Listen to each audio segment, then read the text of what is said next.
Good morning, everybody. Beth Kerwin here with Finger Lakes Wine Country, and with us today we have Willa and Brett from the Rockwell Museum in Corning, New York. How you guys doing this morning?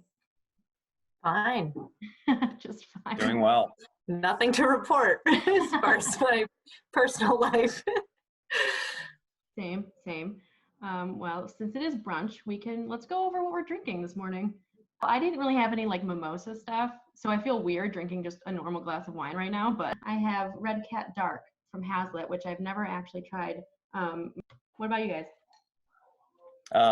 So I'm a gin fan, so usually anything that involves gin sounds good to me. So I have it's quarantine life, so I didn't have a large selection of ingredients, but I did have gin, which is usually the case, and I had orange juice. So I'm using a Mackenzie gin from Finger Lakes Distilling, which is in Burdett, and I've been drinking that gin for quite a few years, and it's not overly botanical like a lot of gins, and you can mix it with a lot of different things. So I chose orange juice this morning, and I think its official name is like Snoop Dogg. Mm-hmm. What was that, Willa? You're just like Snoop Dogg, gin and juice. Gin and juice, there we go. That's what that meant. That makes more sense. I was like, what juice and gin? That makes sense. Okay, sorry, continue. Ignore me. I'm also, Brett and I share the fact that we are gin fans. I don't have the proof with me, but I get the Seneca Drums gin, which is, I think, also from Finger Lakes Distilling. And I also am slim pickings as far as cocktail fixing. So I have a little ginger beer and half a lime seltzer in this. It's pretty refreshing. Maybe more of an evening cocktail than a brunch cocktail. But I mean, I just have a plain glass of wine, but we'll work with it. We'll pretend that it's normal. But I am drinking in a glass from my friend who works at the Glass Museum, Dane Jack. He's a local artist. He made this. I love it. I love that. That's awesome. That's great. So, I mean, I know we talked a little bit about this earlier in the month, I think. You guys got a few things going on at the Rockwell. We can just talk a little bit about that. I know that you guys have some virtual things that are going on and some social media stuff. That's very fun. So if either of you want to speak to that. Sure. I can kick things off, Willa, if you want. So yes, like many organizations, we're currently closed, and when we'll open our doors is to be determined still, but we are at the ready when we can safely do so. But in the meantime, we were very fortunate to be able to quickly transition to working from home. And so a lot of the initiatives, of course, we did have to cancel, but some of them, everything that we can anyway, we've been converting to digital initiatives. So we've had we had a student exhibition, for example, we moved that online. And then we've had, a little bit of time to think about how do we engage our audience differently.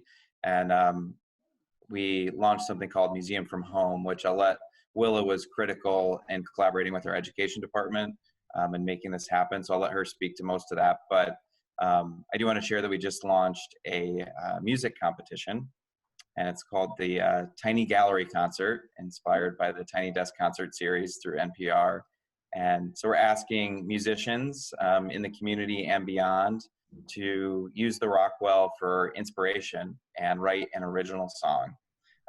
And there is a cash prize, and then also the opportunity to perform live at the Rockwell for a concert. So we just launched that. All the details are on our website at rockwellmuseum.org. And I believe submissions are due by the end of May. So we have a little bit of time, and then we will announce the winner by the end of June. So pretty exciting. That's awesome. That's really exciting. Yeah, I mean, our Museum from Home initiatives are really at the heart of the Rockwell mission, as far as education and serving the community in that way. So if you visit rockwellmuseum.org/museum from home, we've put together a whole bunch of educational resources for parents and teachers. Or, a lot of parents are suddenly the principal of their stay-at-home school. And that's new and it's hard. So we're doing everything we can to try to make it easy. We've put together quite a few different types of activities for all different age ranges. And we're also, our porch light is on. If you're an educator and you're, need something, if there's something we can help with, we are open to collaborate. So if you're not finding the tools we're making useful, we want to know what will be useful for our community. So please call us, please email us. We want to know, we want to help. So you'll see there's a lot of games on there, but there's also some really fun like art activities step by step. And we're just coming up with new resource ideas every week. So it really is evolving pretty rapidly. So you can see what's there now. Probably next week there'll be a bunch more new things. Yeah, and that's awesome. I love that initiative. I'm really excited to see what that turns into. And I know that you guys did your campaign on Facebook for what was it, like step coworkers, just Rockwell staff coworkers that are new to the force, and they are so funny. It's so, for those of you, I'm just talking like everyone knows what's going on. They had everyone take pictures of their pets and things as their new coworkers from home, which I thought was great. And I was laughing really hard at the fact that one of them was a plant. That was amazing. But in terms of that, I know I'm going to go get my baby in a minute, but I know that you both have new not pet coworkers in your households. That is true. And like I said, nothing makes anybody smile more than a baby, a drink, and a puppy. So I'm going to go get my puppy. Over here, Baby's coming in. Baby is coming in. There he is. I'll be right back with my baby. Whoa! So cute. Yeah, he is. He's going to be a movie star. He's on camera, and he's not even, 6 months old, right? I know. He's a star. Here's my baby. And also, my mom's dog is here as well. Aww. They're not sure how to feel about each other, but... What would your dog's job title be as your coworker? Oh boy, what would you be? I think he'd be a PR rep or something. He's got the face for it. Yeah, absolutely.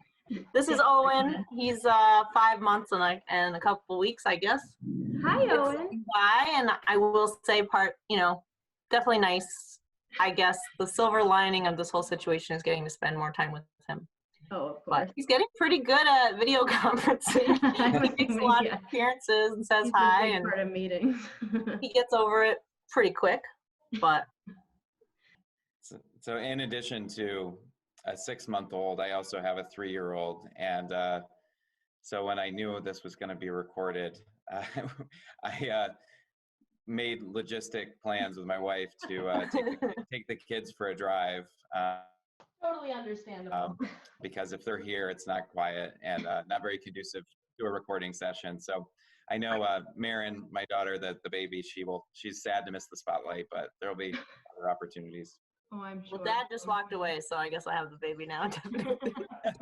Oh, darn. Oh, Start darn. of the show. My dog's having his little temper tantrum about a different dog being in here, and he's not happy about it, but that's okay. I wish I would have made the plans that you did, Brett. It doesn't happen very frequently. Yeah. He's a planner. Especially right now. Yeah, exactly. But I think that what you guys are doing is amazing and so fun, and I'm very excited to see what else you guys come up with. And I'd say cheers. Cheers. Thank you for having us. Oh, absolutely. Thank you for joining. Are we still recording? She's got that on camera.